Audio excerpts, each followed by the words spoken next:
Кораблі, нафтобаза, РЛС. Як сили оборони уражають військові об'єкти росіян в окупованому Криму. Попри санкції, возять європейських дітей в Артек. Хто фінансує такі поїздки в окупований Крим і як цьому запобігти? Росіяни витісняють з Криму корінний народ, а землі захоплюють. Які ще заяви лунали на форумі ООН у Нью-Йорку?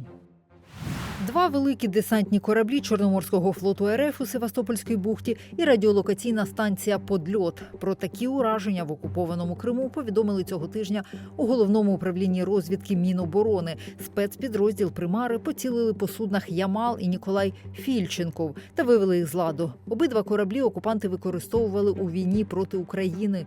За даними ГУР, разом їхня орієнтовна вартість становить понад 150 мільйонів доларів. Також сили оборони уразили нафтобазу «Гвардійська» на окупованому півострові та військові об'єкти на ключовій трасі окупованої частини Запорізької та Донецької областей. Її Росія розбудовує, щоб об'єднати РФ з Кримом.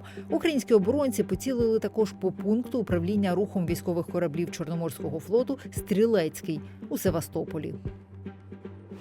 Літо 2024. Артем з Фінляндії ділиться враженнями від відпочинку в Артеку на Кримському півострові. Мені все подобалось. Було дуже цікаво. Їжа у вас неймовірно смачна. Можна знайти друзів, які у майбутньому можуть стати твоїми дуже близькими друзями. Тоді, на 10-й рік окупації Криму, це місце, за даними призначеного росіянами директора табору, відвідало близько 2000 дітей з 80 країн.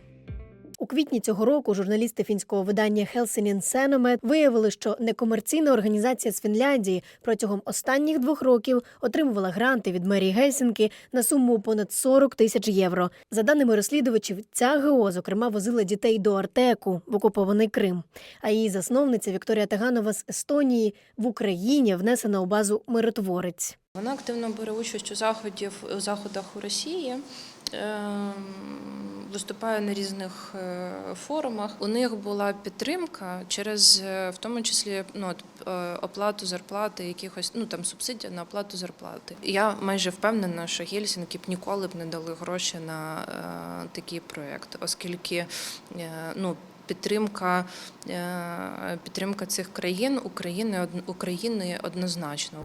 Після публікації розслідування мер Гельсінкі Даніель Сезонов назвав ситуацію огидною.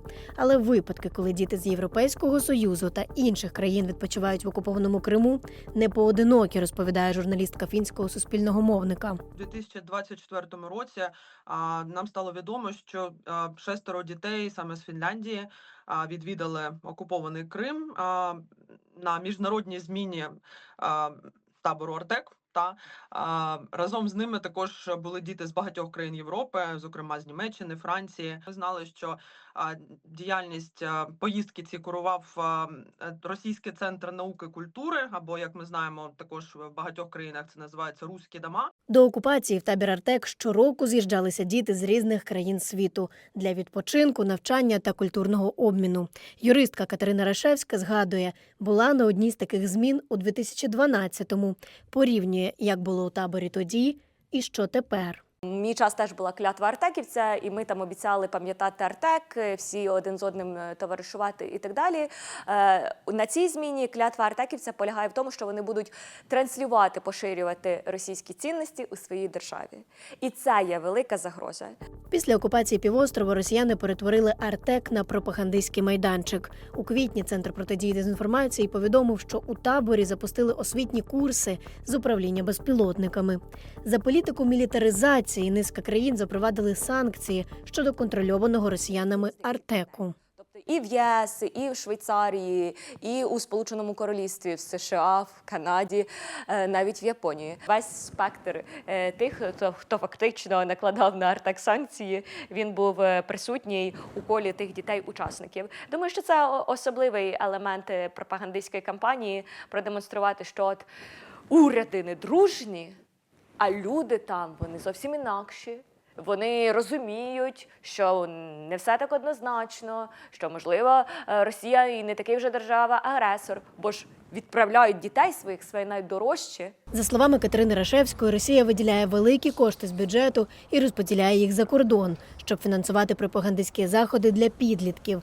Для цього залучають філії Російського дому і громадські організації, каже Ольга Куришко. І дома Росії діють при посольствах Російської Федерації. Тут же ми говоримо про громадські організації, засновниками яких є або громадяни Російської Федерації, або ті, хто афілійований з Російською Федерацією. Дуже часто вони організовують заходи культурно-розважальні на території іноземних країн, які там конкурси певні дитячі. Одним із цих призів є це пільгова путівка до Артеку. Куришко пояснює, часто батьки таких дітей є вихідцями з Росії. Щоб поїхати в Артек, діти, зокрема, робили презентацію про табір російською мовою. Цьогоріч тема «Герої Росії». Бажаючи брати участь в цих конкурсах є, каже Катерина Рашевська. Одне – це коли ти маєш заплатити, а інше – це коли тобі кажуть, ваша дитина виграла міжнародний конкурс. Міжнародний конкурс виграла. Поїде тепер, буде в Артекові відпочивати. І ти думаєш, моя дитина. Точно їде, точно їде. Тому, коли на ваших почуттях намагаються зіграти, потрібно зупинитися, оговтатися і зрозуміти, а який інтерес Росії за ваших дітей платити. Російське керівництво Артеку заявило, що цьогоріч прийме майже на 20% іноземців більше. У Європейському Союзі, хоч і не схвалюють такий відпочинок дітей їхніх громадян, але заборонити це не можуть, каже Ольга Куришко. Якщо відбуваються запити з боку України, то ці країни говорять про те, що офіційна позиція така, але є там окремі ініціативи приватні, на які вони не можуть вплинути. Як на мене, задача України, представників України показувати, що діяльність цих організацій є загрозою в першу чергу для цих країн. Наразі, каже Катерина Рашевська, лише Естонія знайшла можливість обмежити участь своїх дітей у російських пропагандистських заходах. Якщо такі особи потрапляють на заходи, організовані Російською Федерацією на території Російської Федерації або на окупованій території, і якщо ці заходи, це дуже важлива умова, мають компонент пропагування агресивної війни, чи виправдовування агресивної війни, чи плекання мови ворожнечі, тоді щодо законних представників таких осіб може настати відповідальність від штрафу до 5 років позбавлення волі. Артек – не єдиний табір на окупованих територіях і в самій Росії, куди приїжджають діти з-за кордону. Зокрема, у своїх Орльонку та Океані росіяни теж проводять міжнародні зміни. Ксенія Вапельник та Мирослава Трофимчук. Суспільне новини. Крим. Російська окупація Криму супроводжується репресіями проти кримських татар, мілітаризацією півострова і захопленням земель. Це руйнує традиційний спосіб життя корінного народу та становить для нього загрозу. Про це заявив голова Меджлісу Рефат Чубаров, виступаючи на постійному форумі ООН з питань корінних народів у Нью-Йорку. За його словами, примусова мобілізація до лав Збройних сил окупантів спричинила хвилю вимушеної еміграції кримських татар. Целью російських окупантів Метою російських окупантів є витіснення корінного кримськотатарського народу зі своєї землі. Росія продовжує геноцидальну політику щодо кримських татар, яку проводила ще Російська імперія, а потім і СРСР. Постійні репресії та переслідування, загроза нових депортацій ведуть до масової психологічної травматизації кримськотатарського народу. Південний окружний військовий суд Ростова продовжив запобіжний захід 6 кримським татарам, фігурантам 5-ї Бахчисарайської групи справи Хізбут Тахрір. Під вартою вони залишаться щонайменше до 23 серпня. Про це Кримській солідарності повідомив адвокат Еміль Курбедінов. Йдеться про Ремзі Німітулаєва, Руслана Асанова, Аметхана Умерова, Сейдамета Мустафаєва, Ельдара Якубова та Абдулмеджита Сейтумерова. Окупанти їх затримали 24 серпня 23-го року та звинуватили у причетності до ісламської політичної партії Хізбут Тахрір. Вона заборонена в Росії, але вільно діє на території України. Один з фігурантів справи – Ремзі Німітулаєв, батько 5 дітей. Його дружину Есму ФСБ теж затримала торік у жовтні. Їй також закидають тероризм, тож їхні неповнолітні доньки нині під опікою родичів.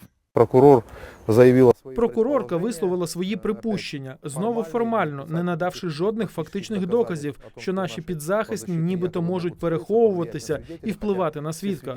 Хоча всі свідки сторони обвинувачення вже допитані, всі докази представлені.